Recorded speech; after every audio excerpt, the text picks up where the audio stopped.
ma-advise mo sa kanila maging confident na sa sarili nila? Ang bilang kababaihan,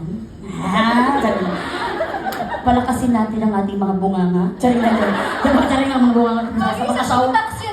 Kasi natin mga bunganga para sa mga asawa natin, sa mga anak. Hoy, gising na! Ay, hindi, charing na. Inisip ko lang kayo na, mga kababaihan pati. Pero ako, ang advice ko dun sa mga medyo na-insecure at hindi. Thank you, Lord, kasi is talagang na-mindset talaga sa amin nung bata pa kami na huwag mong pakinggan yung sinasabi ng paligid sa'yo. Mas pakinggan mo yung iisipin sa'yo ni Lord.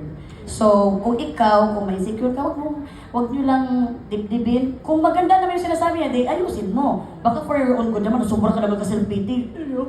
Okay ka naman. Baka ikakabuti mo naman, di, go for it. Pero kung alam mo naman na hindi makakatulong yung sinasabi sa'yo, mas importante yung sasabihin ni Lord. Ipag-pray mo, iangat mo sa Kanya, Lord Jesus Christ, nasaktan ako, bro, ikaw na bahala sa heart ko, Lord, tanggalin mo tong feelings sa ganito. Because ang pinaka-best talaga na talagang pakikinggan mo, yung word lang niya, hindi yung word ng paligid mo.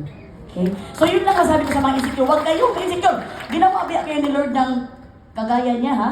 Hiningahan na nga tayo eh. Ginanon tayo. Tapos tayo naman, ginanon. Di ba? Piling din tayo masyado. So, pag meron kayo problema, hingahan nyo lang din. Maganda ang mood. Tapos, ano lang. Diba? Thank you so much.